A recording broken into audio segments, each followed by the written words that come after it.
when Trump says, I love tariffs. Well, I don't. He's a fucking idiot. He says the Canadian ad was AI.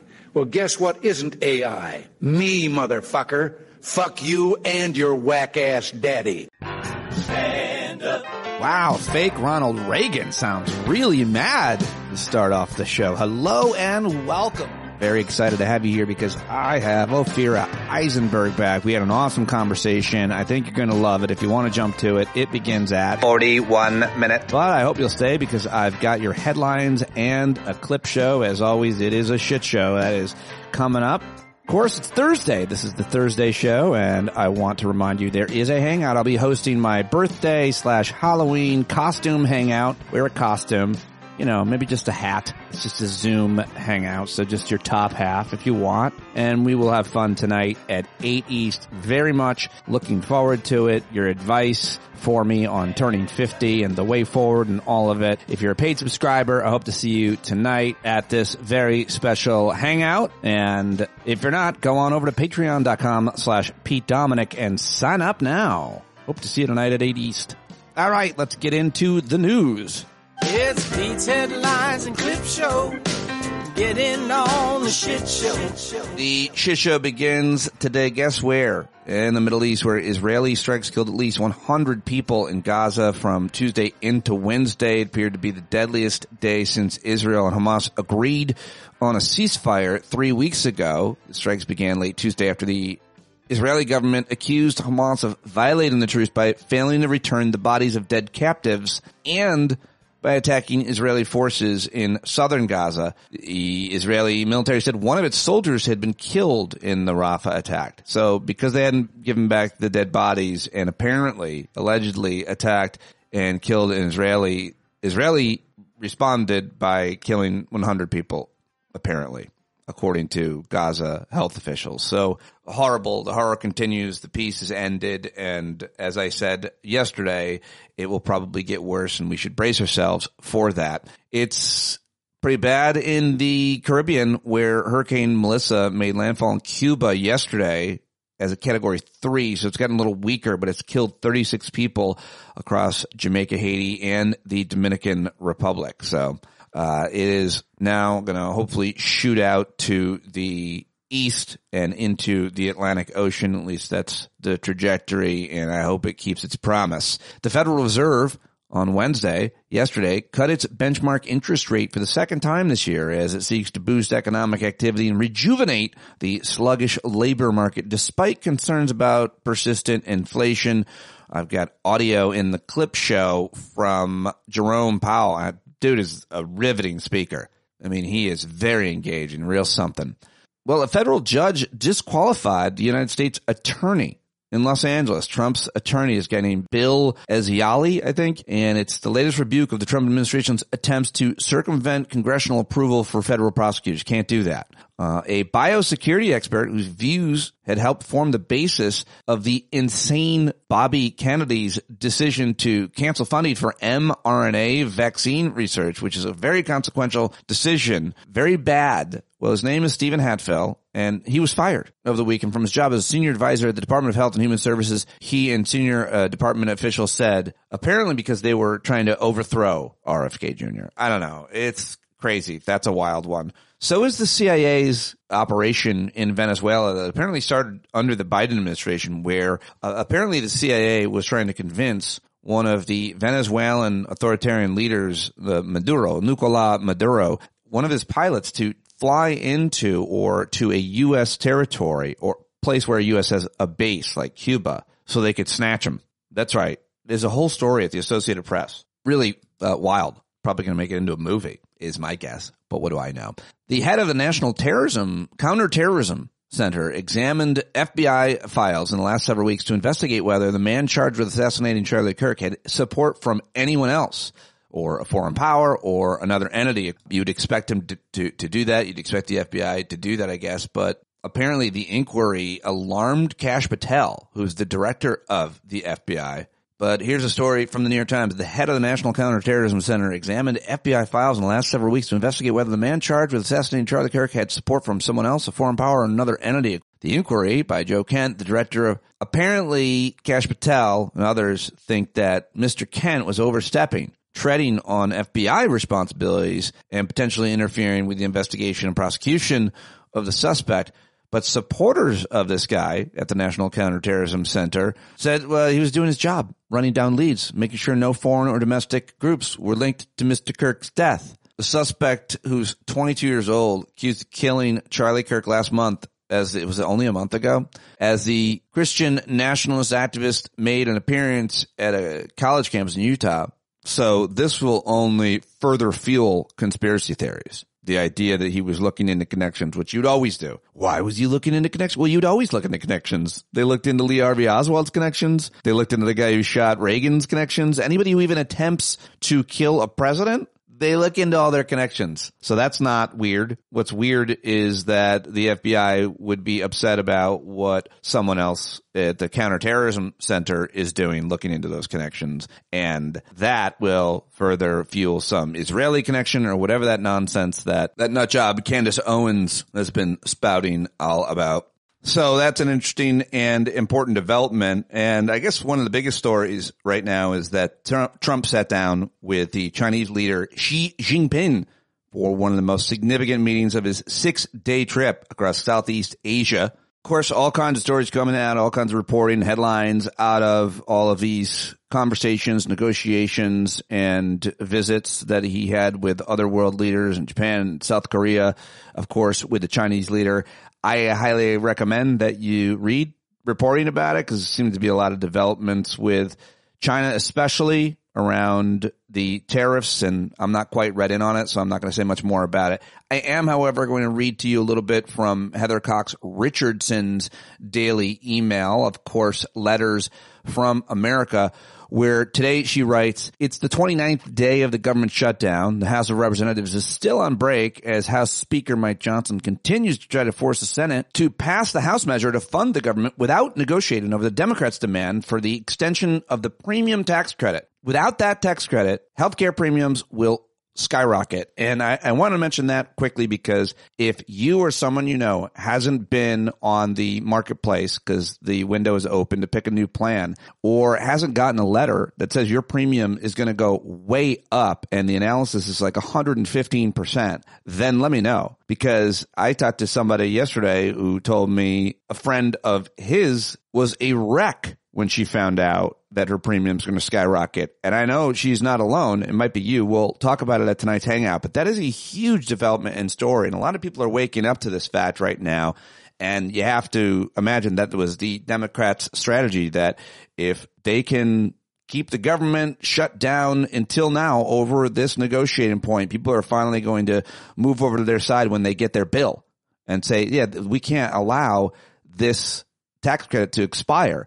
And Republicans say, well, it was a credit put in during COVID and COVID's over. Well, no one can afford this hike, this cost hike, and no one can afford health insurance in general in the United States of America. It is so pathetic. Also yesterday, air traffic controllers received their first zero paycheck. And for weeks, air traffic controllers have been calling in sick. Flights have been delayed as a result. And so it's bad. The government shutdown is bad. I think the worst development, though, is what we're learning about people who are reliant on the Supplemental Nutrition Assistance Program benefits. 42 million Americans, like 20 million kids, and they've just been told that they're not going to get their payments on time, November 1st.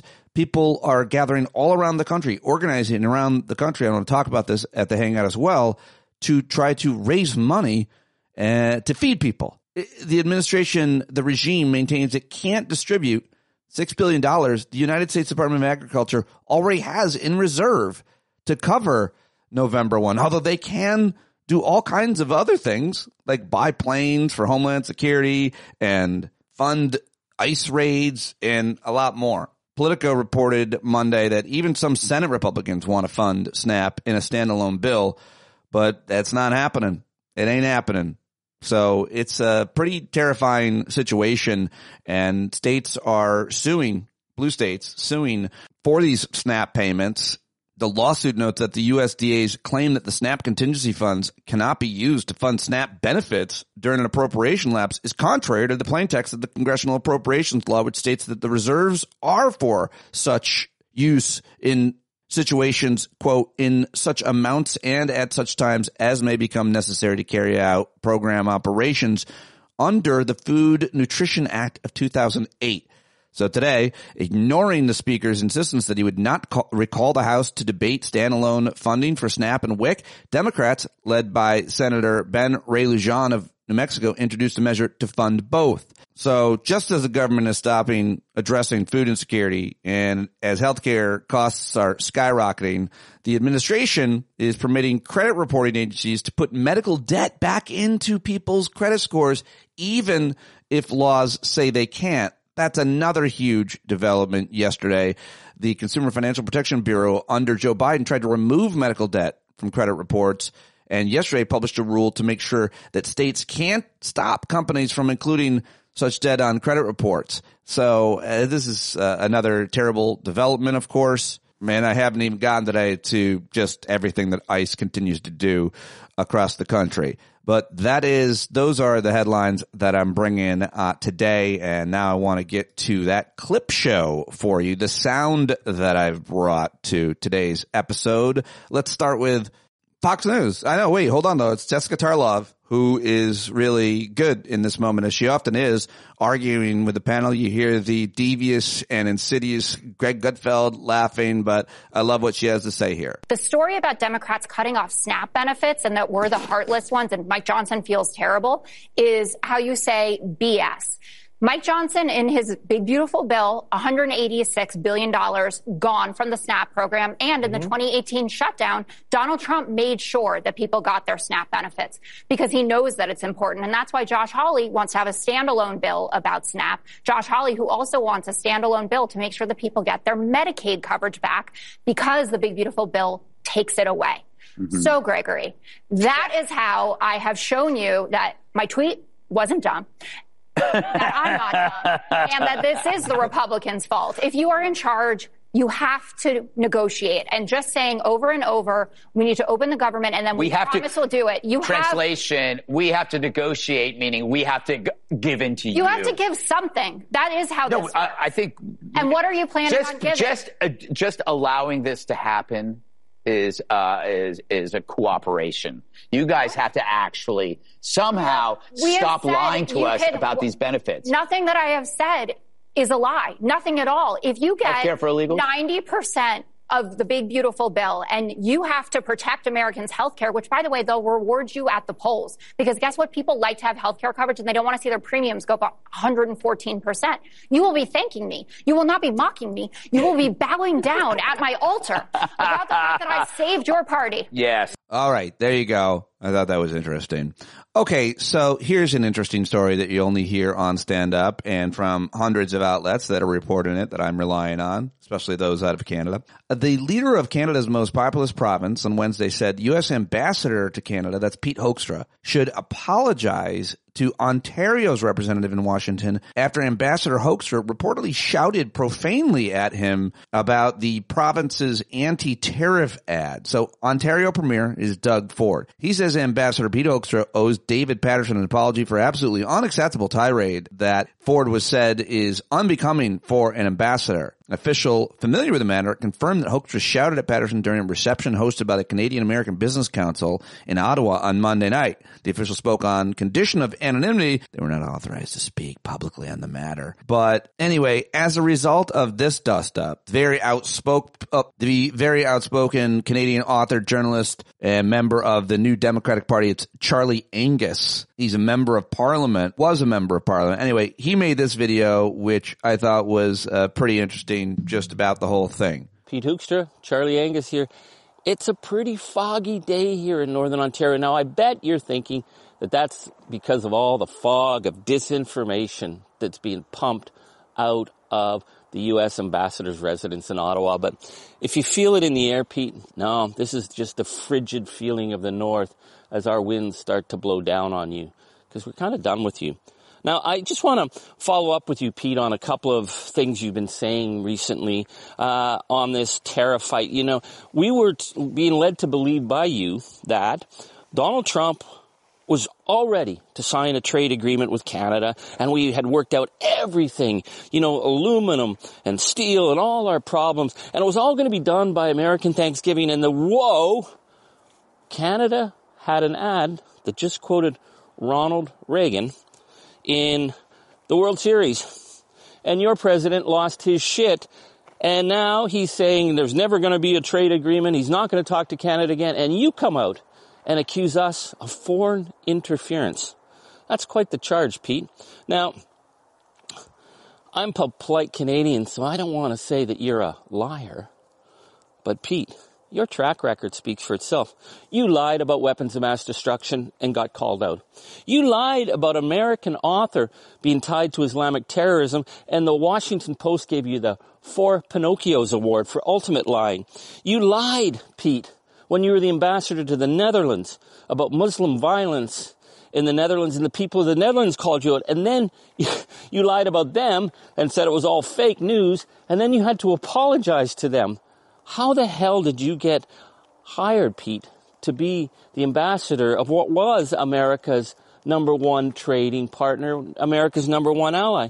But let's face it, Pete, we know Canada's not the America's #1 ally anymore. Vladimir Putin is.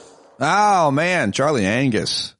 20 years of raging against the machine is a caption I read next to his name on the internet. I like that guy. Or maybe I don't. I really don't know anything about him, but I like the clip.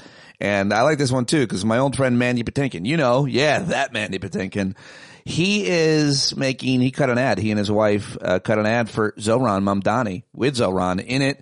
It's the three of them. I'll just take a quick excerpt from it. This is obviously getting a lot of attention because Mandy Patinkin is a very outspoken, very well-known Jewish actor and activist. He's been very critical of the Israeli government action against the Palestinians. And, of course, Zohran has been called an anti-Semite by everybody. So this is significant that I think Patinkin is endorsed him so full-throatedly. And so, yeah, speaking of full-throatedly, yeah, you longtime listeners know what I'm talking about with Mandy. You can't do anything better than get out that vote, get your friends to vote, knock on doors, make some phone calls, and don't waste a second. Drive people to the polls. Get everyone to vote. It matters that they're engaged and that they're changing our city, our country, our world. Yeah, take it to a Mandy. Love it. Good stuff. Okay, well, now I want to move on to, seeing as that was very exciting, something very boring. Here is a quick clip of Jerome Powell, the Federal Reserve Chairman, yesterday. We continue to face two-sided risks. In the committee's discussions at this meeting, there were strongly differing views about how to proceed in December. A further reduction in the policy rate at the December meeting is not a foregone conclusion. Far from it. Yes, so also the Fed cut interest rates for the second time this year, but they rejected the large reduction sought by Trump, is the headline over at ABC News. All right, I think probably the top story has to be one of them, either the SNAP benefits being cut or healthcare prices, health insurance prices going up. My old friend Tom Foreman, who it really is a good friend and makes me want to reach out to him because this is a great explainer. He's still over at CNN explaining about the healthcare costs in a way that only Tom can on TV. It's about a 2-minute clip. I think it's really important and helpful. He was on yesterday with Wolf Blitzer on CNN. Well, Wolf, a lot of people are getting sticker shock like they can't believe as we approach Halloween here. Talk about a frightening situation. The enrollment begins on November 1st. This is precisely what some lawmakers have been warning about throughout this shutdown. They're saying, look, this enrollment time is coming up, and unless this health care situation is fixed, a lot of people are going to get really hammered. And indeed, that's what it looks like is happening as we approach this enrollment time. 26% increase on average, you mentioned there. That's in the premiums for this, which affects tens of millions of people out there. But this is what's really important. When you mention the monthly payment expected to more than double at the end of subsidies, that's the enhanced subsidies that help people pay some of those premiums. So let's look at a real example here. For some people out there who might have been paying $888 for their care this year, next year, $1,904. You can imagine for a lot of people who don't have a lot of money, that is a real backbreaker. That's kind of a backbreaker for a lot of people who are doing fairly well. So that's the big worry here, that they're going to have this gigantic jump in the fee. That's just one example, but if you look at the median out there for this, and then if you look at the different categories, there are some people who will lose their insurance altogether because they simply won't be able to pay it. There will be other people who will get pounded by this, and then some other people may find a way around the edges. But, Wolf, this is really a big, big impact on a lot of folks out there who rely on this. Republicans, of course, have said through this shutdown, look, let's just get the government reopened, then we can talk about all of this. Democrats have basically said, we have leverage now, and by the way, the deadline is now. You need to address it now, because one of the real fears is that a lot of people who have been signing up for the Affordable Care Act, or Obamacare, whatever you want to call it, at record rates, that if they get pushed out now, they just won't come back. They will be scared away from the program, and they won't return. And there will be a real cost to the health of the country on top of this fiscal cost right now.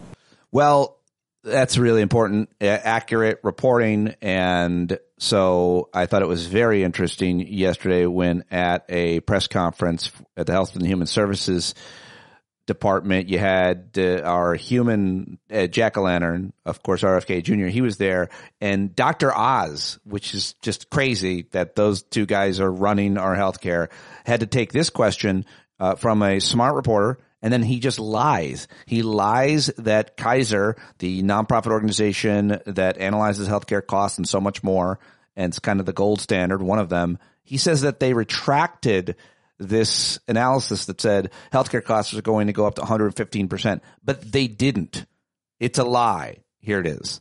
You mentioned at the top that you want medications to be affordable, effective, and safe for Americans. We're speaking today on the day that window shopping began in the Affordable Care Act program on those marketplaces, and that shows that unless those tax credits are extended, those subsidies, the average plan will increase for Americans by somewhere around 115%.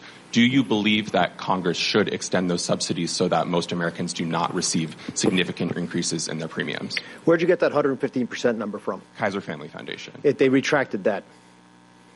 That data was run inappropriately. They changed the messaging on it. Go back and look at the website. Here's the truth. The window shopping is already revealing that the average American is going to pay who's on the ACA between 100 and 400% of poverty level, is going to pay $50 total next year. It's going to be $13 more than this year. So there can be a lot of hair pulling and scratching and mudslinging, but the fundamental reality for most Americans is that although it is an increase in spend, that's not the big issue. The big issue is the fundamental flaws within the ACA as they were created 15 years ago. We want government reopened so that we have people working, running the numbers, trying to help experts, actuarials, insurance company experts, to try to figure out more holistic ways of dealing with the bigger challenges that we face in America with increasing costs, which I don't think the enhanced premium tax subsidies, which were created for COVID, designed for COVID, they were short-term initially for a very, just a year, then extended until this year just to get through COVID. And I think we all agree that COVID has passed. So therefore, COVID-era subsidies should also pass. Yeah, well, I looked that up real quick right away, and guess what? Not true. I know you're shocked, but one reporter who I trust said this is an incredible lie being told by the guy that manages the agency that oversees the Affordable Care Act. It's obscene how easily, how frequently, and how dramatically these Trump folks lie to us. Fact check from the extremely reliable KFF.org is that they did not retract this, and that ACA insurers are raising premiums by an estimated 26%, but most enrollees would see sharper increases in what they pay if the enhanced tax credits expire. So they're going up either way, but they're going up 115% if Republicans don't agree to extend these subsidies. All right, now for something a little bit different. This is Jennifer Welch on her podcast, just tearing apart this MAGA activist, anti-trans woman, Riley Gaines, who was a swimmer who complains a lot about that she lost to a trans man, and it seems like she never would have won that race anyway because she came in 5th. And she's been going back and forth, Riley Gaines, with AOC on Twitter, apparently. Well, here's Jennifer Welch, just lights her up, just doesn't care, calls her a twat and tells her to fuck off. I'm here for it. One thing I want to say about Riley Gaines, as she sits there and has the moral high ground against AOC. When I look at people, if I were to say who's more Christ-like, I would pick AOC and the atheist Jew Bernie Sanders and the Muslim Zoran Mamdani a million times over you, Riley Gaines, because Riley Gaines, all you do is hate on people. You are wound up like a cheap clock over trans people. You show them no grace, no compassion. You defend billionaires. You cheer and celebrate when children are zip tied. And then you have the audacity to get on television and try to lecture people who fight for the people that are suffering, that stand and put their arms around people that need sanctuary. And you try to act like you're better than they are. You're an insufferable twat. Nobody likes you. And no matter what, you will always have been the dumb bitch that tied for 5th place. And the only place that you could get a job is at bottom feeder Fox News, you insufferable twat. Nobody likes you except for the other fake Christians that enjoy in their spare time watching children get zip tied and then sit there and justify it while they read the Bible with their hideous crucifixes around their necks. So fuck you, Riley Gaines. Oh man. Yeah. That was a good rip. It was a good rant. I liked it. And now here's De Niro's new nonprofit or resistance movement type organization that he's gotten behind. I haven't vetted him or looked into him, but hey, take it away, Bobby. We're all devastated by what's going on in our country.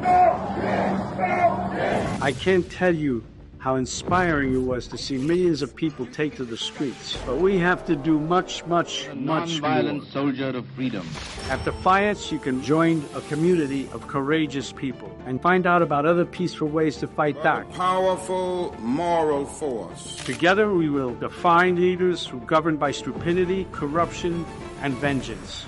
Defy attacks on our fellow Americans because of what they believe or where they came from. Take the next step by going to defiance.org to rescue our country and defy being ruled by a mad king. The time for standing by is over. The time for defiance is now. Let's get fired up! We are fired up!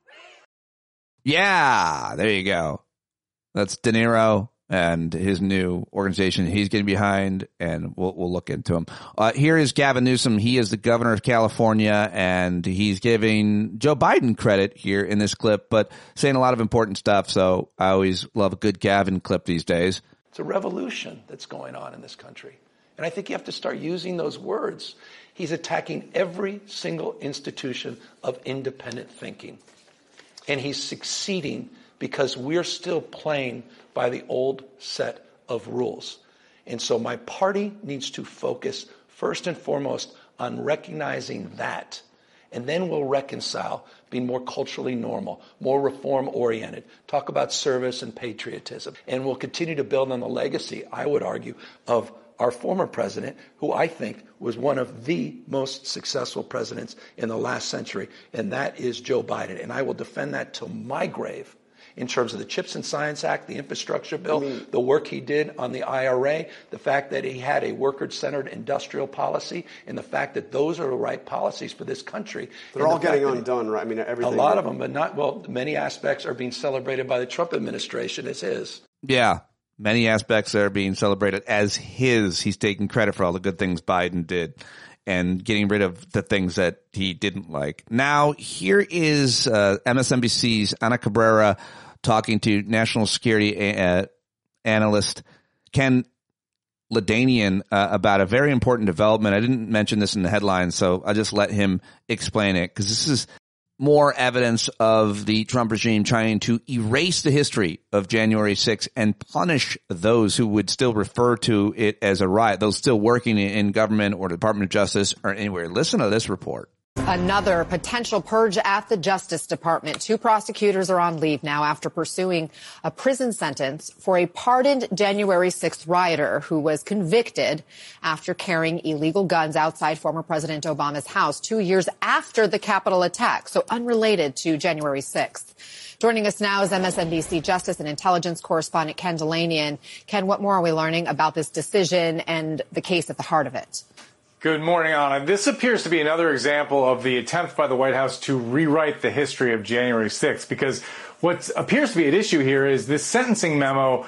These 2 prosecutors referred to the January 6th attack as a riot. They referred to the defendant here as one of the rioters who attacked the Capitol on January 6th. And that is the kind of language that the White House doesn't like, because they are arguing that that was not a riot on January 6th. And so, as you said, this man was convicted of a separate offense. He was pardoned by Donald Trump for his role in January 6th, but then arrested because he brought illegal guns to Barack Obama's house in Washington, D.C., and he was convicted of that and also of threatening to bomb a government building. And last night, these 2 line prosecutors in the U.S. Attorney's Office in Washington, D.C., wrote a sentencing memo explaining his conduct and calling for the judge to impose a 27-month prison sentence. But they also included that paragraph about the Capitol riots. And they were locked out of their offices and devices. They were walked out of the U.S. Attorney's Office. They've been placed on administrative leave. And the news of this move is reverberating around the Justice Department. And it's another warning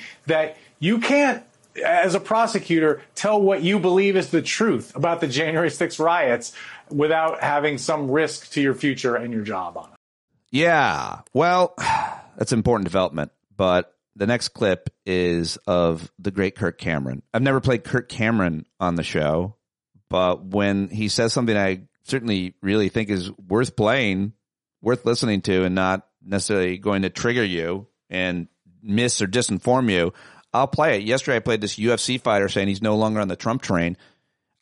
Kirk Cameron certainly didn't say that. I don't know where he is vis-a-vis Trump. I'm sure he supports him, but he hosts a very popular, independent show like I do now. Although I wasn't Michael Seaver in a sitcom, I don't have that kind of credibility. That being said, Kirk Cameron is a very religious Christian nationalist, and he is worried about what Trump is doing, and concerned that if he takes this power, if we give the president this much power, and then a new president comes in, guess what? No more homeschooling. Take it away, Kirk. President Trump says he's sending the National Guard to stop violent crime, protect federal agents, and defend cities that seem out of control. He even said that he might invoke the Insurrection Act. That's kind of ironic, right? Remember January 6th? They called that an insurrection. But that Insurrection Act is a law that allows a president to deploy the military here on American soil.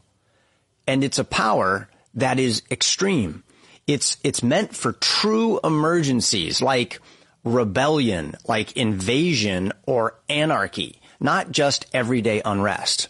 We need to think about tomorrow. If one president can decide who is a threat, what happens when the next president decides that you are? What if a future president, a far-left president, declares that Christians, homeschoolers, and conservative voices are domestic extremists? Would we have any moral ground left to stand on when those same powers are turned on us? I'm seeing cracks. There's cracks. I think it's good.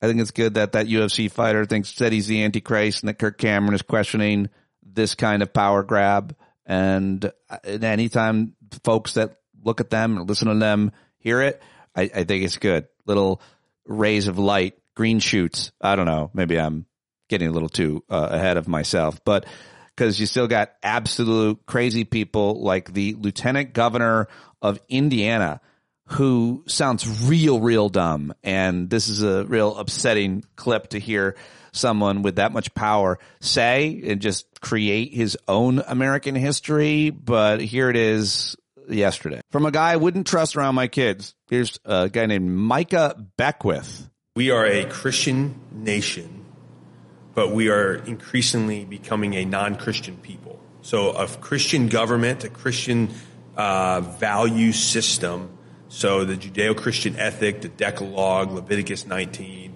Blackstone's common law was taken right from Scripture. Our founders took right from that to create the system of governance. It's all based in the Judeo-Christian ethic. So while someone like an Ilhan Omar is welcome to be here legally, that does not mean she has a right to change the foundations of this nation. That the Supreme Court just ruled in the Kennedy case that longstanding historical tradition is the constitutional precedent. So what's the longstanding historical tradition in America? It's Christian values.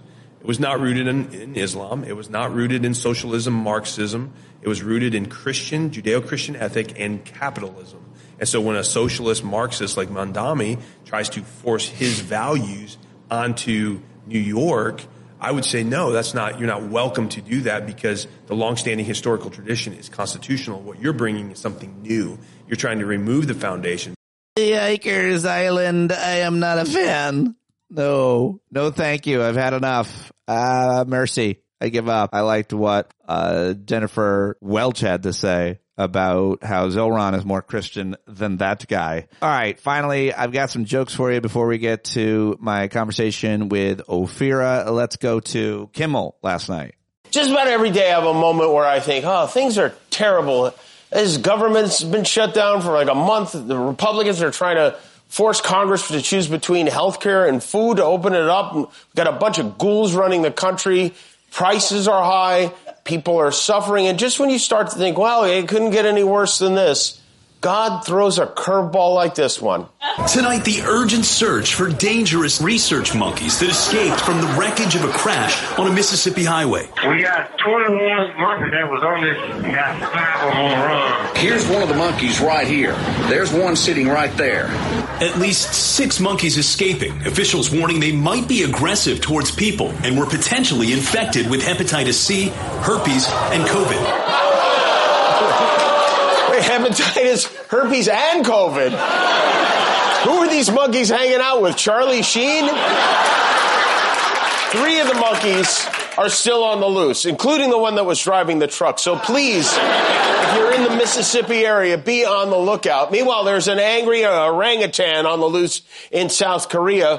President Furious George was in Cheongju today as part of his Asia Palooza tour, and they're keeping him happy by giving him presents everywhere he goes, including a doozy from the president of South Korea. And then Kimmel plays the presentation of a crown that the South Korean gave to Trump during their meeting. But I cut it out, so here Kimmel picks back up. How nice. I guess they were watching millions of us marching to say we didn't want a king, and they thought, hey, I have a great idea for a gift. A bejeweled crown. It's so embarrassing how easy he is to manipulate. It's like when you give kids Pokemon cards to get them to behave. A golf bag, a putter, a medal, and now a crown. Yeah, I love it. And here's a few more jokes from Seth Meyers, Late Night with Seth Meyers last night. South Korean President Lee Jae-myung hosted President Trump today for lunch, which included seafood salad tossed in Thousand Island dressing. And long story short, now there's a 400% tariff on Korea. The is this? During his address yesterday to U.S. troops in Japan, President Trump said that it has been less than 1 year since he won the 2024 election and added, quote, it doesn't feel that way. No, it really doesn't. In fact, I can't remember a time when you weren't president. You're like Jack Torrance in The Shining. You've just always been here. During his address yesterday to the U.S. sailors in Japan aboard the USS George Washington, President Trump danced with the crowd to the song YMCA. Yes, it's just too bad that the village people didn't have any songs about being in the Navy. During the same address, President Trump also said that the Navy rallies to that immortal battle cry of the American sailor, damn the torpedoes, full speed ahead. Well, it's certainly catchier than our new battle cry. No more beardos.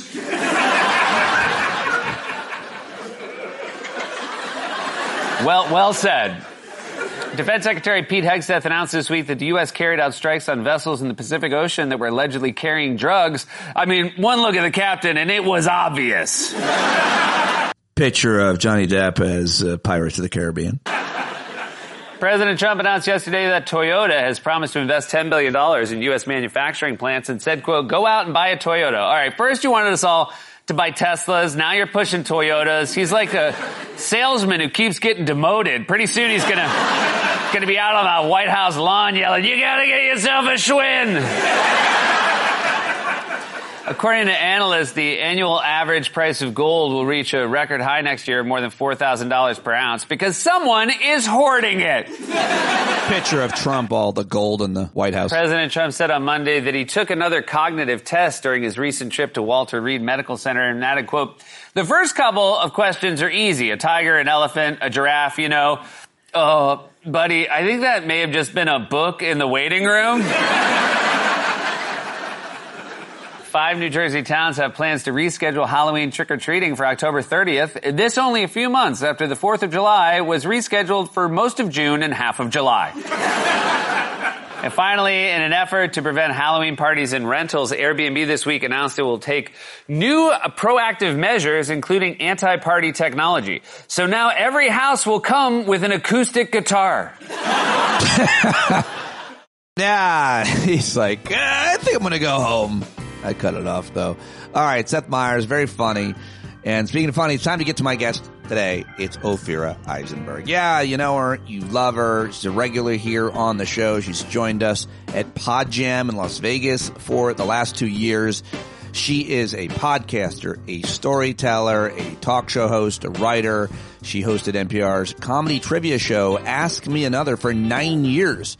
And she is regularly headlining across the country, Canada, Europe. She's also, of course, Canadian. She's Jewish. She's a 2-time cancer survivor. And she's going to be recording a new album in New York City on November 9th. I'm going to be there. Really looking forward to going and seeing Ophira. She's one of my all-time favorite people, comedians, and I always love catching up with her. We had a great conversation a couple days ago. You can watch it on YouTube, youtube.com/StandUpWithPete. Hundreds of you did, and I'm glad that you did. I was glad to see you there live.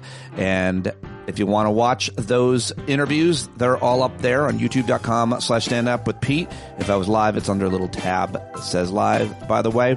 But either way, you can watch me there anytime, and I'm very glad to have her here right now. Ladies and gentlemen, the always amazing Ophira Eisenberg. And by the way, just to explain how this conversation started, we were live, and I had this countdown on the screen that I was experimenting with, and it counted down 1 minute. And then I was supposed to pop on, and then I was going to introduce her, but I failed, and the countdown ended, and it was just Ophira. She looked confused for a second, as she should be, and then I pop on and straighten it out, and then we had a laugh, but that's what happened, and I left it in, because I thought if I explained it, you would be able to laugh along with us if you didn't see it live. Here we go. I screwed it up. You did? You see me screw it up? You mean just that little tiny thing at the end? Well, yeah, you did the countdown, and then it was just you, and then there was an empty seat, and then there was me.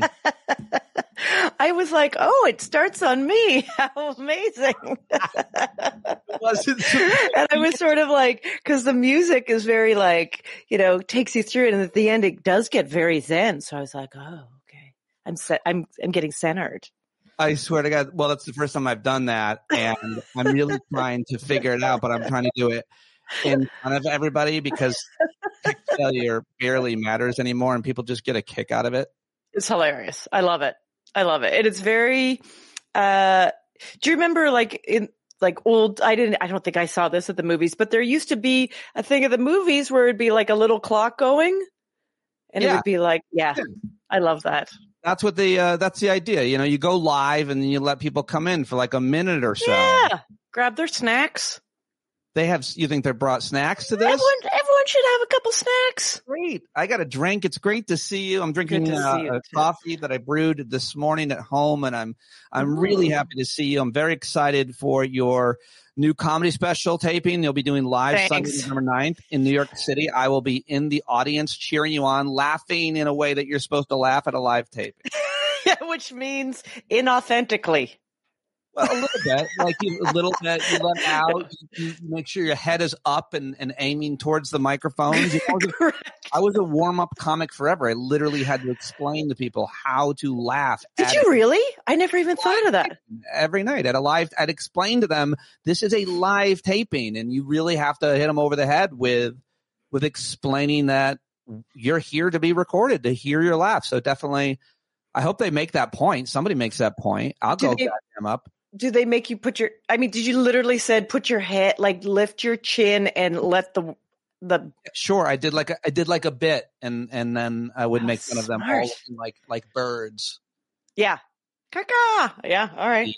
Laughing at the microphone. Well, I'm very excited for that. I'm very excited to see you here. Thanks. Are you ready for this new taping? Are you doing like an hour, or what are you doing? I'm doing an hour. I've recorded it once in a like little rehearsal setting, and I thought it was close, but man, when you put your act under sort of the microscope where you're like, how's this line? You see all the holes, because I think as performers, we can get away with so much. We will, we'll sell it. We can do all kinds of things to move through moments. And then when you're really analyzing them, I'm like, wow, that is not an ending. I've been doing it. You made it sound like watching and reviewing your stuff, you find the little problems. But in this case, you're like, oh, that was not even a joke. Oh, yeah, totally not even a joke. And sometimes speed just covers it up. You're like, moving on, everybody. We're moving on. Well, I'm excited. At this point, I'm sure you've got it down, and I'm very excited to watch and see you perform. You've been traveling all over the country. I know you've seen a few stand-up listeners. I know. It's the best. Mutual supporters, fans, listeners of ours. You are our friend Mindy in Minneapolis. Kathy in Minnesota, where she's on the Board of Education. Really awesome people, of course. I know. Both times it was such, just the nicest, and even hung out with Mindy and a few of her friends. Yeah. Which was cool. I would have seen Kimmer, but she was on a cruise because I was in her neck of the woods as well. People in Iowa, I think they go on, like people in those landlocked states, I bet you there's a higher percentage of them that are cruisers. Right, because they're like, water is so cool. Can you imagine a thing on a water? Yeah.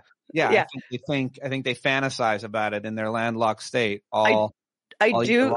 Yeah, I do have to say, because all those places I was recently traveling were landlocked, and not to say that New York sushi is caught in the Hudson River. I know everything is flown in, but there is something about like, hey, do you want to go for some sushi in this suburb of Minneapolis? That I'm like, I'm good.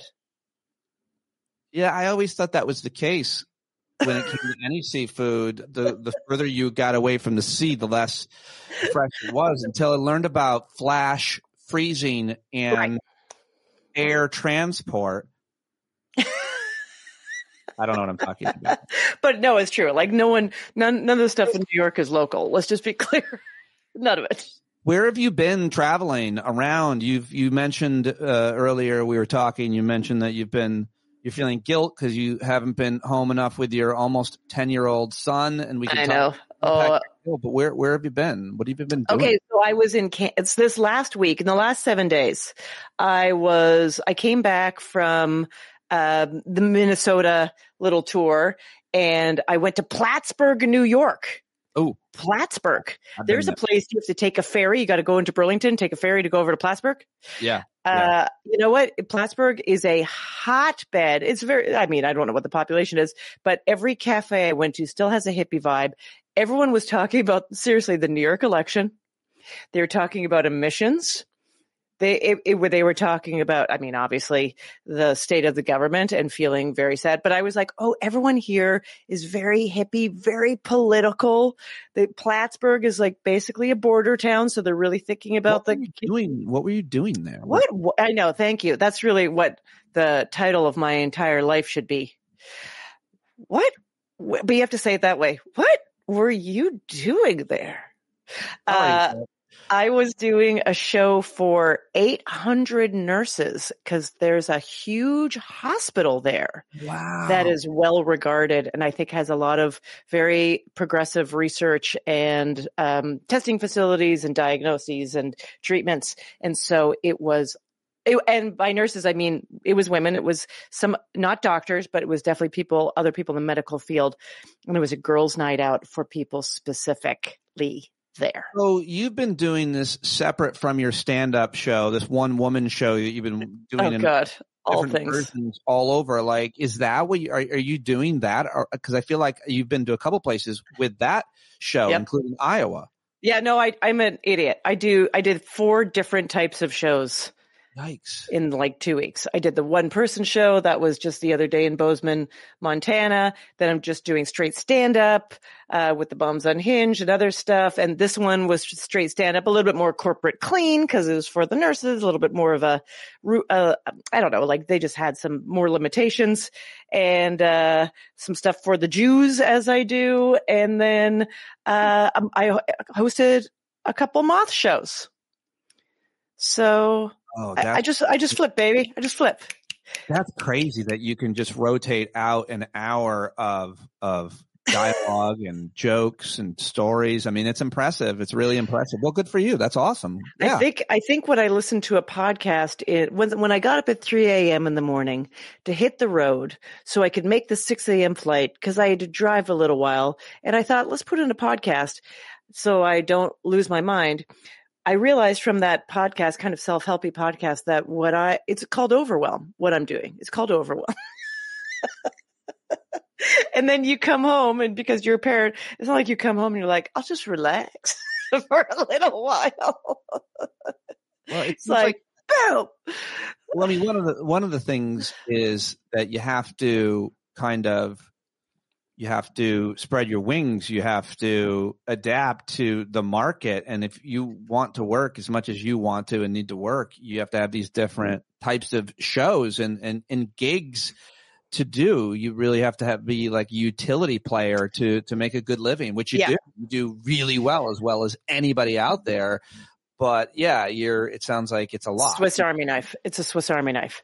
I know. And, to your point, I don't know how things are going. I can't predict, economic trends. I can't predict how the job market of entertainment is going to reflect on me. I can't predict any of this stuff as it turns out. So I just go look at the stuff that's in front of you and see if you can do it. Well, I mean, I'm taking this comedy special coming up in 2 years. Are we doing comedy specials? I don't know. Maybe everything will be 30-second clips. Pete, I don't know.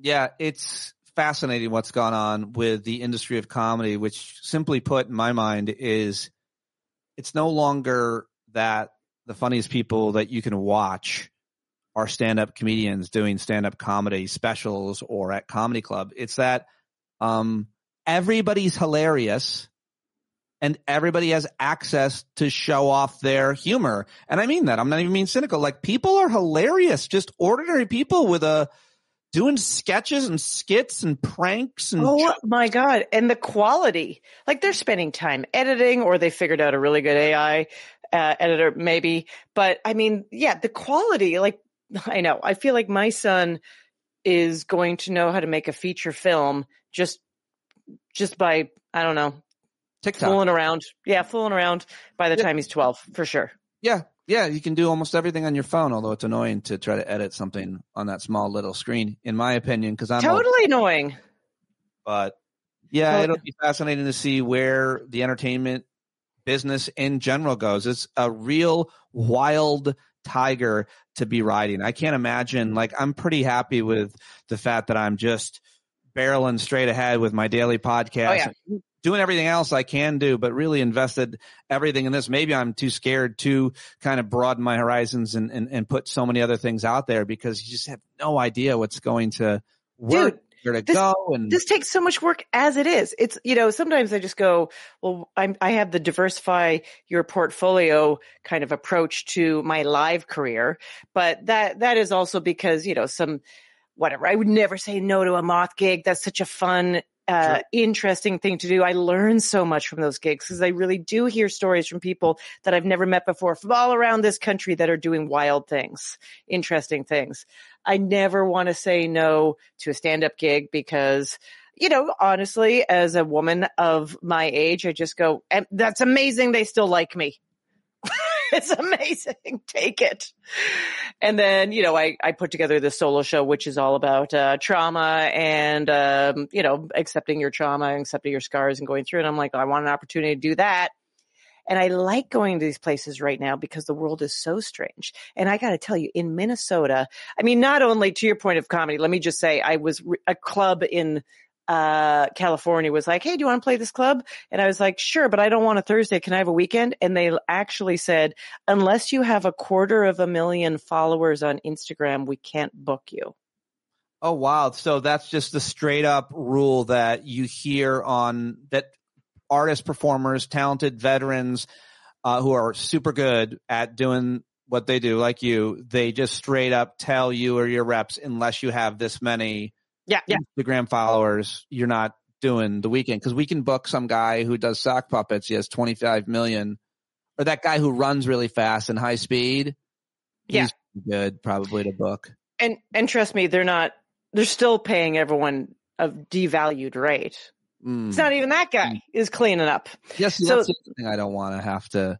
Right. So that's really annoying too. It's like no one wants to. It's maddening. You work so hard on your craft and you can't, and you've been doing it for years, and some schmuck is got 25 million followers for some real hokey shtick, and give him credit because he puts a lot of work into that edit or whatever he's doing. But still, no, it's maddening. I would make me very cynical to compete with that. But it does. But at the same time, I go, well, I don't want to go to that club because those are not going to be my people to be. I mean, if I just can rent a room and bring my people in, why wouldn't I just do that? Right. So that's what you're trying to focus on. I mean, I would just go like, all right, all my friends, buy a bottle of wine and show up on this corner. Like, I don't know. I don't want to go to that club. I love it. And I hate it. But it's all changing. So any interesting experiences in any of these places when you talk about like the way that America is and the way things are and the way people are, and you watch the news from the comfort of your own home, i.e. me, and you see all these things that are happening, and you see these different kinds of people. You see a lot of, Trumpers living in blue states, a lot of liberal, living in red states that are scared and uncomfortable in both places. And it's hard to know who you're surrounded by. And does it feel like when you're traveling that there's two teams? And yeah. And I was at a little after show kind of party, whatever. It was just, we were grabbing some food, but there were different people there who had friends that lived in the town, and they brought them together. And it was very clear once we started talking that these people were Democrats and these people were Republicans. It was so clear. And this is the new tell that someone is Republican caught in the middle of a Democratic conversation, and they're trying not to be rude. Okay. They say this. Well, I just think the two sides aren't listening to each other anymore. Oh, God. That's the tell. That's the tell. I was like, oh, got it. You mean we're not making space for you? It's like it's a de-escalation technique, but to me it comes off as just like weak. I immediately got irked by it because I feel like I've heard everything they have to say and always knew, and have always been annoyed by this idea that we don't listen to them, because I grew up with them. I grew up there. Like I'm never surprised by their views on anything because I am them. So I don't need to listen to them. I got out of there. I lived in New York. I rode the subway with the immigrants. So it also seems that in all of those places that I went to, the number one thing people are feeling very dramatic, emotional about is immigrants. And they don't like them. They don't like them. Those criminals. And I even had one person tell me straight up, like, I don't even know how, it was wild. They were like, I was looking at the ICE website because they're recruiting. Do you know how much money you could get? Yeah. They were like, I need money. I don't know. I was like, maybe I could help solve some of the problems. I was like, Tell them they have to be able to do 15 push-ups. Is that literally there's a news headline that says ICE can't get people to join because people can't do 15 push-ups and a mile and a half in under 15 minutes. They can't do it, and so they're struggling to get recruits. Thank God, but yeah, they're paying people a fortune, and I mean, it's crazy. So you're saying though that like everywhere you go, people you're seeing people angry about the quote illegals, the immigrants, and they're okay with, or even worse, happy seeing them be torn from their families or beaten up on the street or harassed in their cars. Like, I feel like the same thing happens every time, is where if you bring that up, they go, that's not really happening. Right? Oh, so really? yeah, they think there's some version happening, but it's not that one. And then you just go, and then that's the sad thing, right? Then you start going like, well, what footage are you watching? And the whole thing disintegrates. I had someone say to me, oh, well, my daughter lives in Washington, D.C. And I was like, oh, yeah, how is that with the National Guard out and all of that? And she said, well, she feels a lot safer now. Yeah, it's true. It's a true thing. It's a true feeling for a lot of people. And it becomes a question for anyone about trading freedom for security. And we had that debate after 9/11 for sure. And we made all kinds of compromises. But the weird thing is it's often white people that are feeling safer, and brown and black people or poor people that are feeling targeted. But sometimes black people in certain communities, are like, oh, we like more law enforcement here. I've heard from a lot of those types of folks in DC as well. But still, I don't know. I was just trying to explain how people feel about that, but I'm horrified by it, obviously. Yeah. And I mean, I think I am too. And then also, actually, this was also in Minnesota, the talk about the immigrants, and they said, they just shouldn't be illegal. And I go, do you know how hard it is to get legal? And they were like, well, I didn't know. I go, okay, well, I'll tell you right now, I was illegal for a little while, which dear. Then they were like, where are you from? Nicaragua? They can't figure out that Canada, because that still seems weird. So, but anyways, and then I just explained that, you have to get an immigration lawyer. It's not an easy process. And I even had it easier because I was going in on for a job. And I said, it still cost me $20,000 and took years. And that was a long time ago. I'm sure all of these things are dialed up. And they said, oh, I had no idea. And I was like, yeah, exactly. Yeah. People have no idea about the immigration system. They also don't have any idea about the history. Most Americans don't, but I know because I covered it every day for years at CNN and SiriusXM, the history of immigration reform attempts, the history of Congress trying to pass laws that would make it easier, that would recognize, for example, people who are kids who were brought here when they're like little, 4 or 5, they call them dreamers. Yes. Their parents, that would allow them to work and live here and step out of the shadows. But it's obviously, everybody says this. We know that this is about control. It's about trying to get us comfortable with law enforcement on the street. And at worst, and you hear this from Gavin Newsom and maybe Pritzker, you don't have to hear it from me. It's about the elections. It's about, somehow calling off the election and putting, making people feel like there's chaos in the streets, even though there's inflatables. What do you make of that? Was the best. I love that. So brilliant. So brilliant. Just a panda having a good time in the sun with a light message. I love it. I love it too. I think it's so smart. It's perfect. It is honestly one of the most perfect things. Yeah, it really is. As a reaction to authoritarianism, the inflatable frog thrusting and gyrating in a sexual way to the ICE members holding the line at a detention facility. It's amazing. And to the security end, I do a lot of fundraisers throughout the years for Jewish organizations, community centers, sometimes temples. And I will tell you, the fundraisers usually, sometimes I'm there where they kind of do a breakdown like, hey, we really want to raise a considerable amount of money because we're looking for money for the early education, money for our preschool, money for our community events, money for, helping. There's always a lot of like helping, the underserved. They try to do a lot of that. But these last ones, half of the money they're trying to raise is for private security.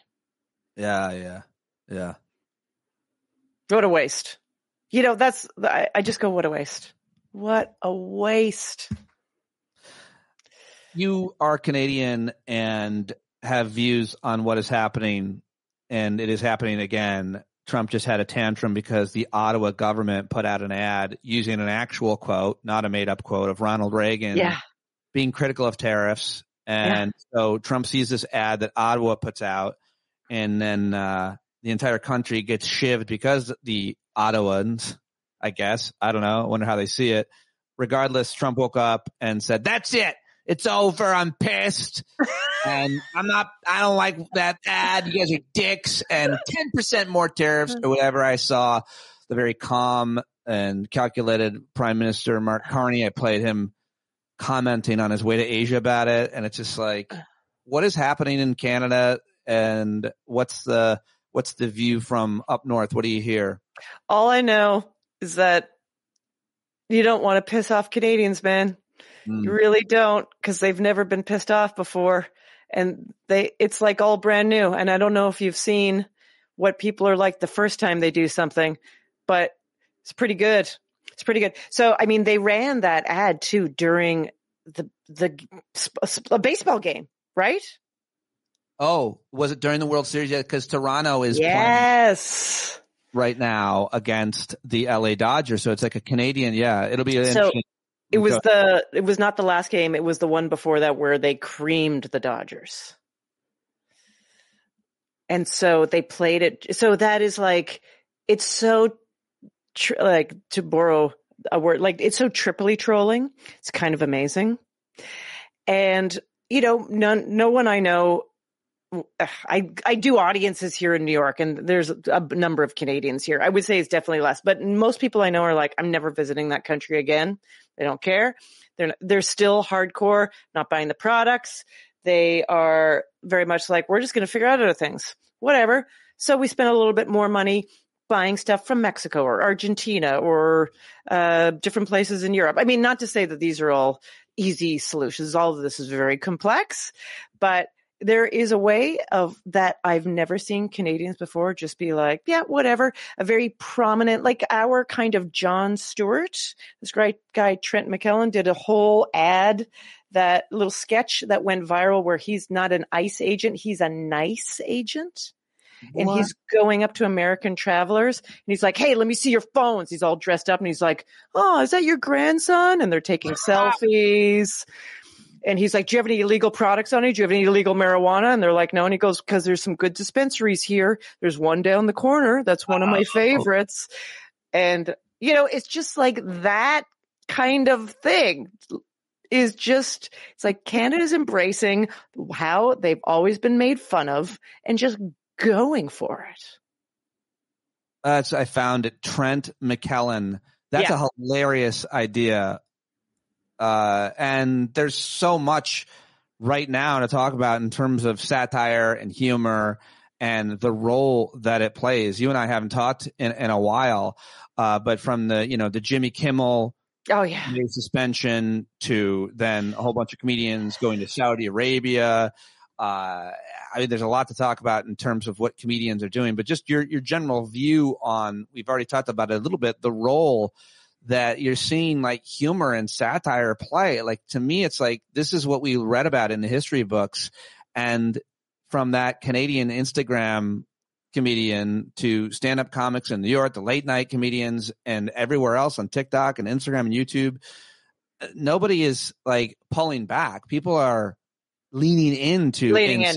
The South Park guys, I guess, are the highest profile. Oh, so great. So great. So, I mean, on one level, I will just say, on one level, I think it's amazing. On another level, there are so many things that I'm doing right now were right before the organizer or whatever will come and be like, hey, just like, if you guys could tone down the political stuff, like we're all just trying to have a good time here. And you're like, oh shit. 'Cause you know what that means. Well, it doesn't mean, I mean, I assume what it means. Well, it means that a certain high percentage of the people in that audience would be offended by your anti-fascist or anti-Trump or anti-authoritarian or anti-whatever you want to call it. You know, and I feel I don't have a lot. I have like a little tiny, especially the stuff I was doing recently. I have very small references to being. If you would have to be pretty smart to even catch it, and I just hope that my audience is smart. But then sometimes, like I recently did a show where right at the very beginning, I said to a woman, "Oh, you have a 9-year-old son. What is one adjective you would use to describe a 9-year-old?" And she said, "I don't know what an adjective is." Oh, wow. And I said, "You're going to have a hard time with my act." That was the first 45 seconds of this particular show. And then I was just like, oh, it's not even like, don't be political. Like, don't talk above a 5th grade level. You think audiences are dumber than they've ever been? I think they're drunker than they've ever been. And, do you really think that? Are people like just generally, are they drinking more? And yeah, I do. I do think so.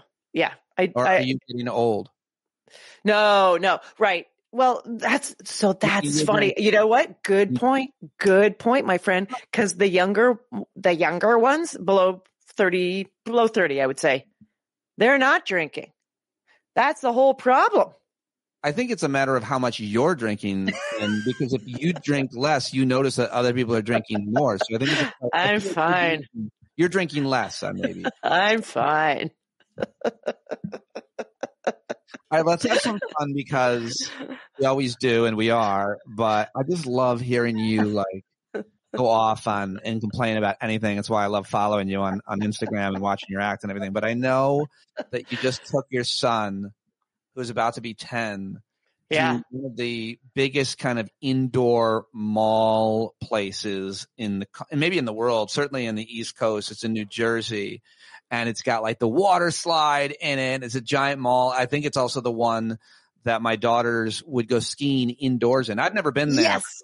American dream to have a ski slope inside of it. And it's like a great like indoor amusement park kind of thing. Is that right? I mean, beyond. That's like, I can't even, I had no idea what I was going. But yeah, it's an indoor amusement park. But it's like everything is an amusement. So let me get this straight. You hated it? Okay. So listen, we went up to the water slide, but the idea and we had a good time in the water slide. I'm there for my son to have a good time, and I enjoy water slide, but let me just be clear. The idea of this place, calling like the ultimate capitalist indoor biodome of like water and food courts and simulated reality in spaces that are literally just concrete bunkers that we've dressed up is like hell. That is utopian hell. Kurt Vonnegut's like that's where a Kurt Vonnegut story begins. That's the exact same observation that I think a lot of us have while we enjoy it to the end. While we enjoy it. So we, and just amazed by design. We got in there. None of the maps really, first, just that thing that we live in this insanely buggy digital age that is completely free of information because none of the things, so everything's like, hey, here's a huge thing in the middle of the mall where you can find where you're going, but it's touchscreen, but really you have to use your phone to get a QR code. And then there's going to be a map that is like about, 1 inch by 1 inch on your phone that just has a thing, but you don't know what direction is what. Like, just give me a paper map. So there was that. So but I think it's by design that you're lost. So my favorite complete waste of money, so indulgent and insane is that you can rent by the minute, $1 a minute, a sort of large stuffed animal that is on wheels and has pedals. and you get on it and you ride the stuffed animal throughout the mall. Yeah. That seems to me like a thing that Asian and Eastern European people should do at their little carnivals. So the one thing I love about it is that no one can figure out, like, this is what I love about capitalism. Like, at some level, you just try to charge every second, right? You're trying to put all these boundaries on it for profit. So you're trying to charge every second. It's $1 a minute.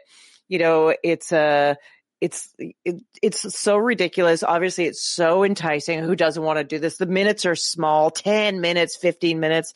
You throw your kid on this thing. What is someone going to run after them with a stopwatch? They can't figure out how to get these kids back.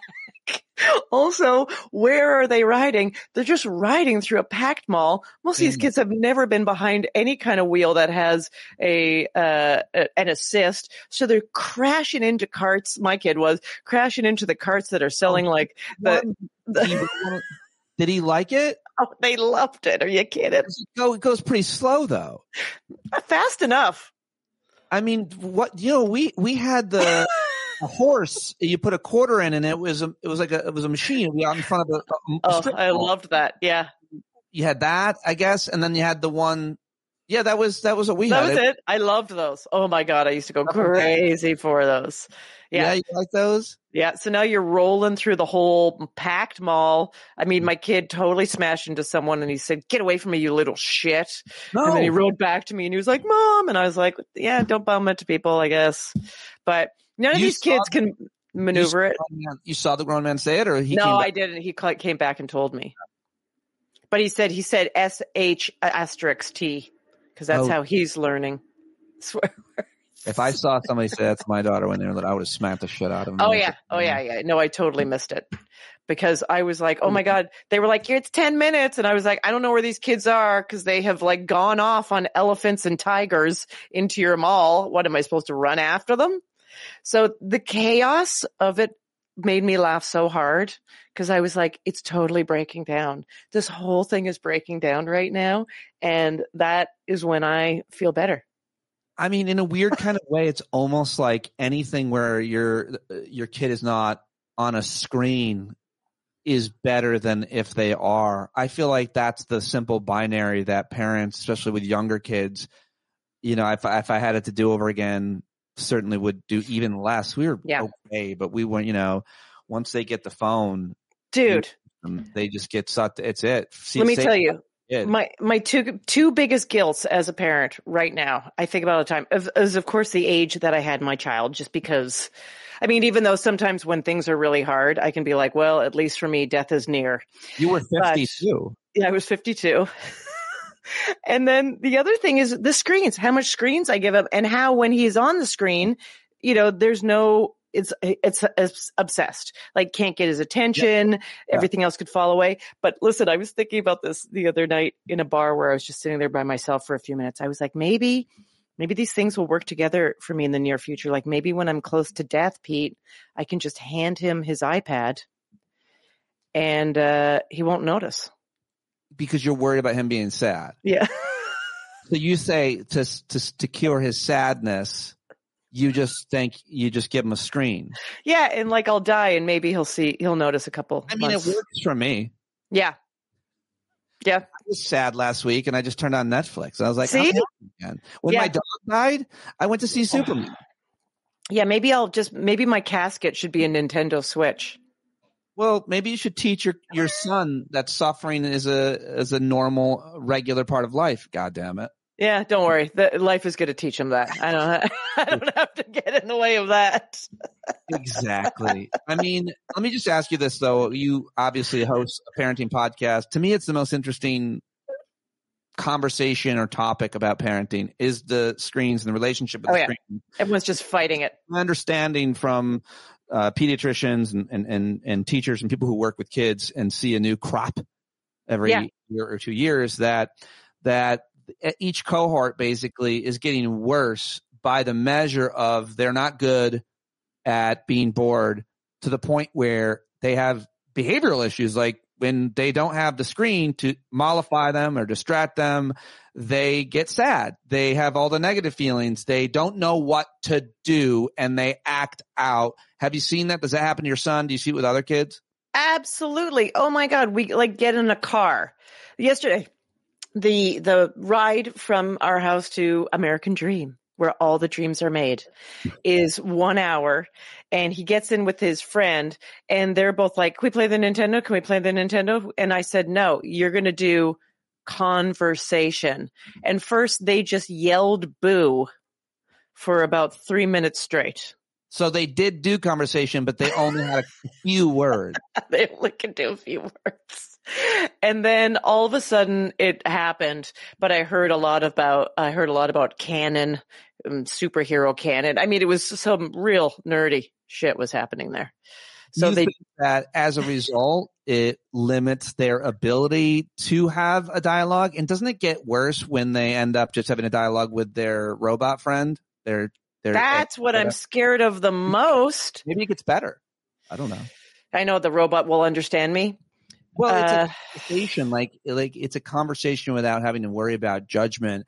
And a lot of people, just get anxious in dialogue. And, True. And when it's a robot, it's just your best friend, and it tells you what you want to hear too. Like a lot of best friends, just like a lot of best friends. And if you correct it, it says stuff like "my bad," just like best friends. I have a thing. I asked ChatGPT to write some marketing documents for me because it's my hardest thing and it will take me 1 year to begin them. So I'm like, here's my first draft. But I have put together a list of words that I don't want it to use that I know are some of these well-known AI words: delve, dive, journey. Spoiler alert, it loves doing all this stuff. Likes to try to use a lot of hip words. So I have a list going and just say, here's what I need. Do not use any of these words. And then it brings me back a document and then I'll read it to start editing and I'll notice dive is in there and I'll just go right back into it. Do it again. The word dive was used. And it literally will say, my bad, good catch. Oh, first of all, that's scary and hilarious. But second of all, I'm realizing how limited my experience has been with this. I need to give it a shot and just join the cult of AI. I would say, I would never use it for anything creative, only because really, I understand how any of this works, but I'm like, I don't want it to learn creative. I was actually talking to this woman, an audience member who works for Microsoft and mostly in AI. And she was about my age. And I was like, are you worried about your job? And she was like, yeah, well, every day I'm like, I'm still here. And I go, but you work in it. Why don't you just slow it down? Go in tomorrow, delete a couple lines of code here and there, slow it down. That's hilarious that you asked this woman to take a stand and slow walk a technology to keep her own job. It's like she's training the robot to take her job, and you're like, why don't you just fucking you have the skills. Get in there. It's hilarious that you're acting like you know about coding enough to make things like that. She's like, if I don't know anything about it, but I'm guessing she would look at you and be like, that's not how it works, Ophira. I know. I'm just one person. She just well, you know how many people tell me how stand-up works? Every once in a while, I'm going to tell them how coding works. Oh, man. I miss talking to you. I'm really happy to catch up with you. I miss talking to you too, Pete. I know. Wow. We live far and close, and that's a sure way to never see someone, honestly. I'm thinking about, I'm going to throw you an idea. Ooh. Because there's you're a cancer survivor. People may not know that. Did you know that? I just found out. Oh. And there's a few people in our community that have been diagnosed with cancer and are, different experiences obviously with it. And I started thinking about, the older we get, the more likely we're talking about anything that we're dealing with. That's how life is. Yep. And I thought it would be interesting. I'm sure a lot of people have done this, but to talk to people about how they are living with, coping with, dealing with, because everybody's so different. Personally, I just want to keep learning about how to get older efficiently, smartly, in healthy ways. And I thought it would be kind of like a selfish exercise, but also kind of an interesting and human experiment to interview people about their diagnosis and their experience, because everybody just has such a different experience. And now with medical technology and advancements, I'm guessing your diagnosis and treatment would probably be a lot different given today. What do you think of? I don't think so. I actually don't think my diagnosis and treatment would be different. I think honestly, it would be almost similar, because the whole issue, as I understand it, for my kind of cancer, which was breast cancer, is that so the diagnosis might be more specific. I think, and we're still at a place, as I understand, where our diagnostic abilities and that kind of end of the world of technology is incredible. The treatment is still barbaric. The treatment is still literally a person with a knife carving things out of you, or surgical. Of breast cancer, the treatment is still the same, you're saying? Still the same. Or if people are getting double mastectomies, that is still the same. They're literally just carving tissue off of a body. And then the chemotherapy might be tweaked a little bit better. I think the radiation was pretty far advanced, and I think that's still where it's at. The one thing I'd like to let you know is that my breast cancer surgeon, who I saw recently for follow-up, as we always do, I think is one of the smartest people on the planet.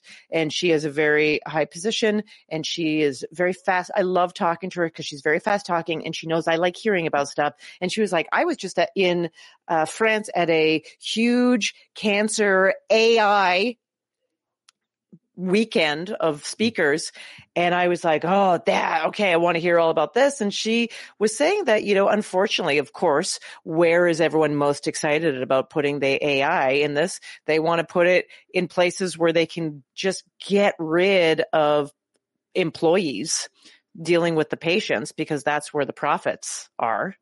Profit margin is like, can we just have everyone sign in on a screen? Oh, do we have to have a front of desk person? Can we get rid of the nurse? Like all of the stuff. So her what I'm hearing is that she was saying in the healthcare industry, it seems like AI is being resourced and geared towards replacing humans rather than medical advancements. Because I'm sure it's also being used. That's what she's saying. She was saying, and maybe that was really the focus of this particular symposium, but what she and a few other people are highly interested in and trying to push forward, of course, they are not the people that work on that. They're not creating AI, is something that I think would dial up the quality of people's experience a millionfold, which is no time between diagnosis and lab results. For example, if you are going in, if it's gotten so far that you're going in for a surgery, that they are taking out some tissue, but they still have to send it to the lab, those lab results of what that tissue is happens by the time you wake up from your operation. None of this 2 weeks, none of this, we got to send it to the lab and we'll find out soon. None of that waiting time. Use AI to get rid of that waiting time, to be able to churn through the data so much faster, which I know so many of us, including me, where you have to do a test and then wait for the results. So it's brutal. So the waiting for the results period of a week or 2 weeks or whatever that is caused you so much anguish that that's kind of like something that you remember about and yes. I mean, I can only imagine. I can't imagine. That's like the kind of why I want to do this is like, how did you deal with those 2 weeks? If not, is that Brutal. what I'm hearing? Brutal. I went to therapy and I would do what I call Jedi mind tricks, where I would constantly have to say things in my mind like, I cannot think the results. I cannot think positive or negative. I'm not in control of that kind of thing. I have no way of controlling that. I also had to think of like, it's just as likely as it's fine as it is terrible. Like there's no percentages here that I'm able to work with, and just on and on and on.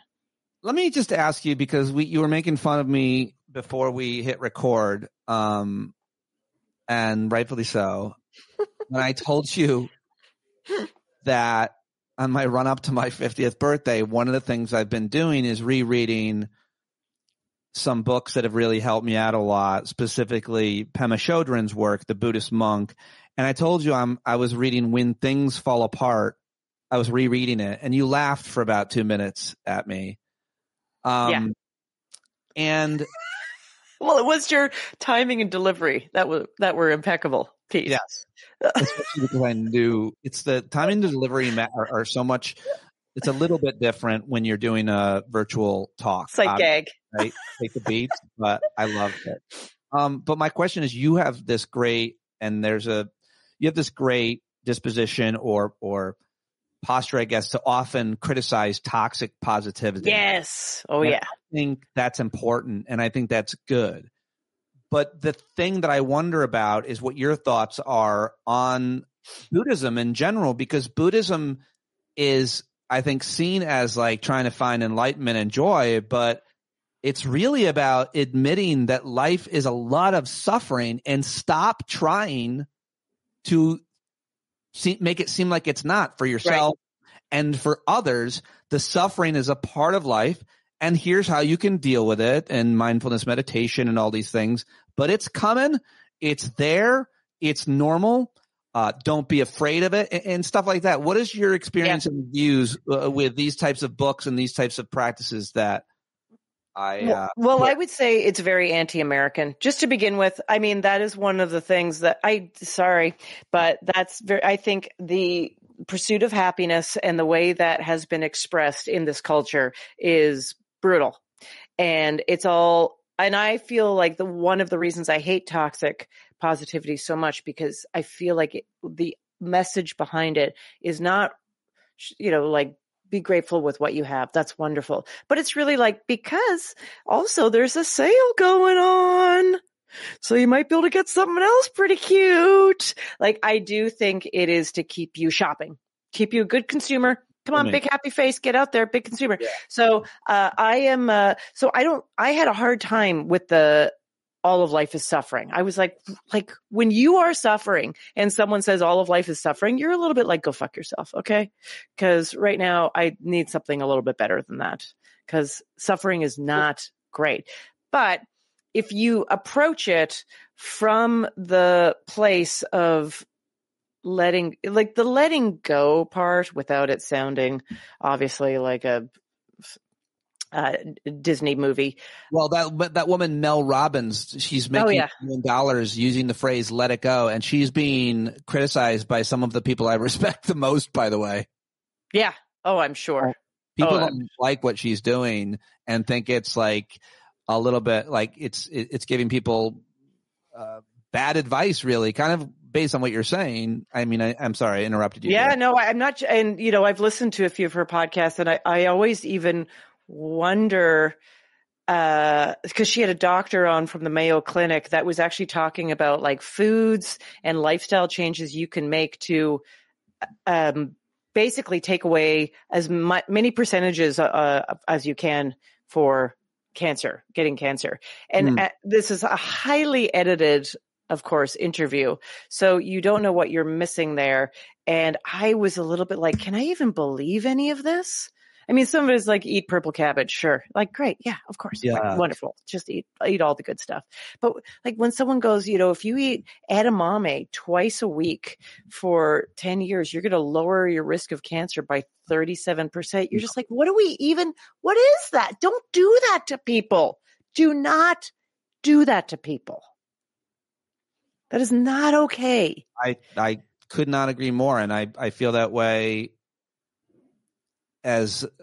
for a lot of different reasons, because I've interviewed so many scientists who've taught me about how research is done. I don't know how research is done, but they've taught me about how it's done. So I understand maybe, depending on scientific consensus around, peer-reviewed, randomized control, like all that stuff. Yeah. And then just understanding a little bit about having my own experience. Like I don't want, as a personal trainer, I don't want to sell people something that's not thoughtful. When it comes to Buddhism, this is the reason why I sell that. I will sell that because I believe in it, is because it's not all about suffering. I mean, it's just, as you said, that's what's wrong with American culture, Western culture, is this pursuit of constant joy and happiness. And I've got to be happy, and so do my kids, and no one can feel pain and adversity and all of that. That did a lot of damage to me, that false narrative, because when shit started falling apart, as my friend Ken Zatz says to me when we were on a walk, when things were going really well for me, he told me to read this book, When Things Fall Apart. And I said to him, but what if things don't fall apart? And he stopped in the trail and he looked back at me, Ophira, and he said, Pete, things always fall apart. It's so true. And it's so true. There's no escaping. There's no escaping the suffering, but it doesn't mean that all of life is suffering. It means that just to contrast that silly narrative that you have to be happy all the time, understand that you don't. You shouldn't.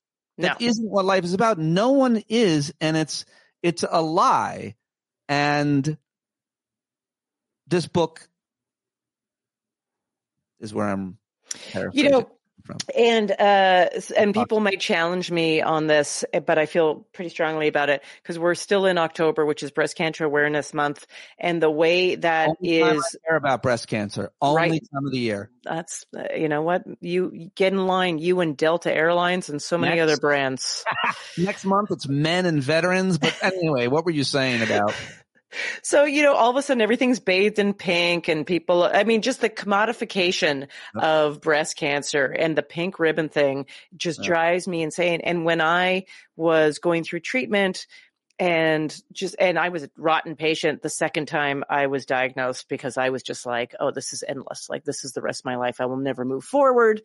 And I hated the pink ribbon. And part of the reason I hated the pink ribbon is because I get it. So anyone that's into it and goes, listen, that like saved me, or that's how I found community healing, I understand you. We can be different. Like, I didn't want pink ribbon. I didn't want to go on a bike ride. I didn't want to put on a boa. I didn't want to cheers with a pink Cosmo. That was not me. And I felt the pink ribbon was saying to me that I was not a smiley enough survivor, that I was not bouncing back in like a pretty pink, jubilant way. To me, it felt silencing. I hated it.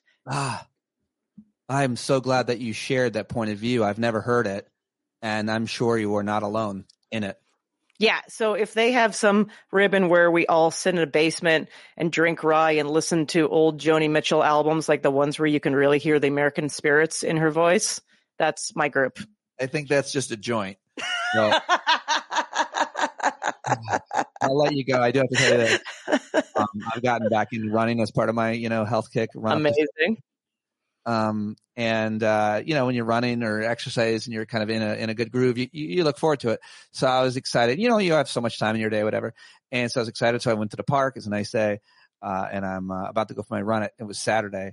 And I pull up to this park, and there's hundreds and hundreds of mostly women in pink T-shirts walking with, numbers on. It was the walk, raise money for some breast cancer awareness, whatever reason.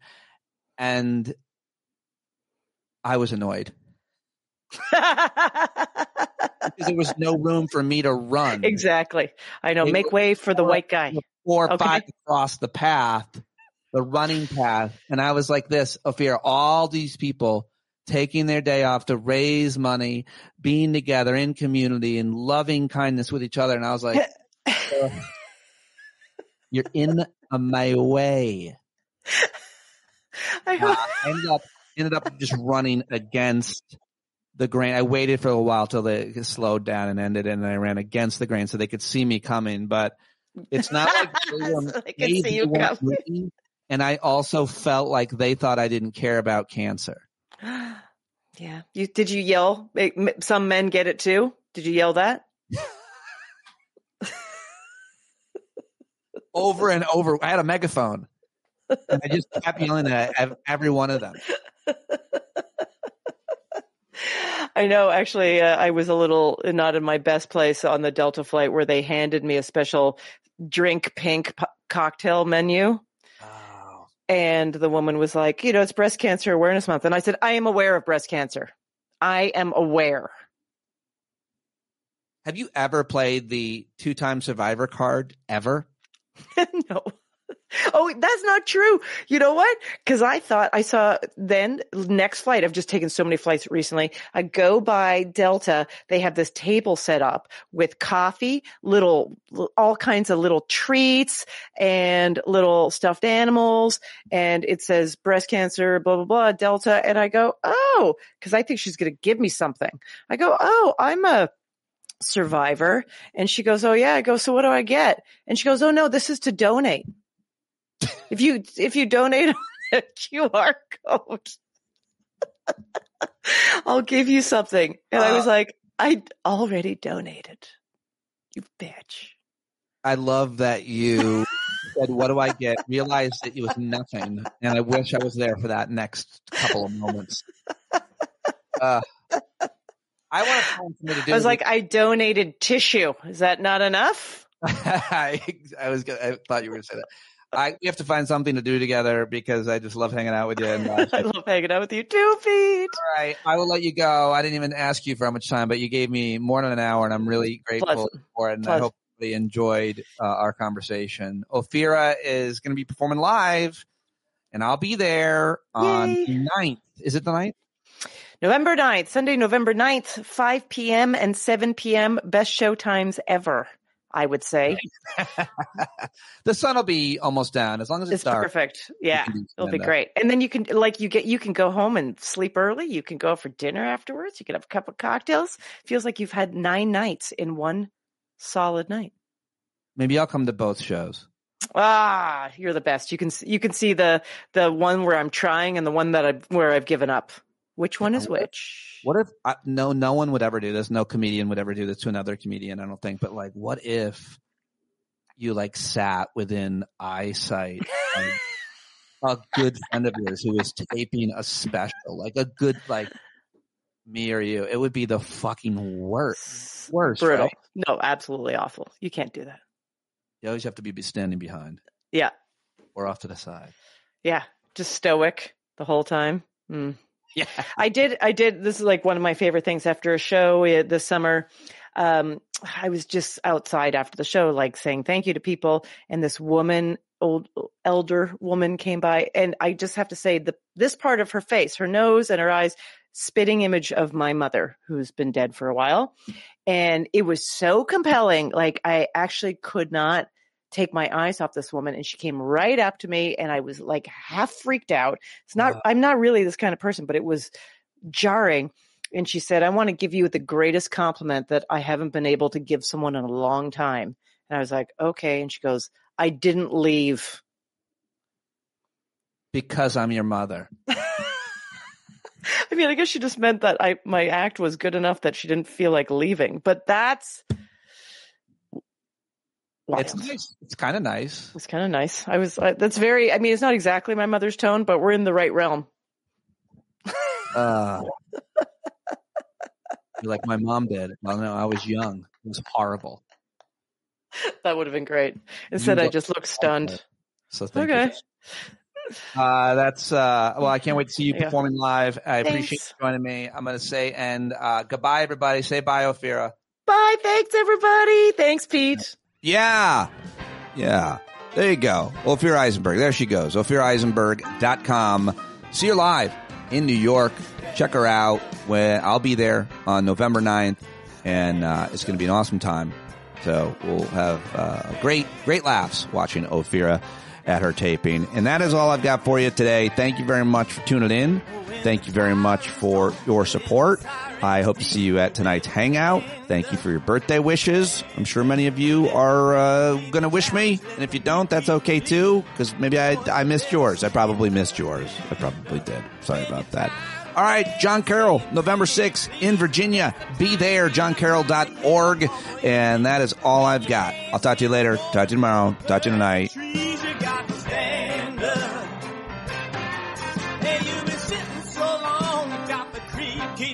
you gotta stand up. Stand up. I think you're driving wheels with leaking grease. Boy, you better stand up. Stand up. Well, there's a whole lot more of us who know what's right. They'll keep right on ignoring us if we keep things right. You got to open up the window to let in some light. You gotta stand up.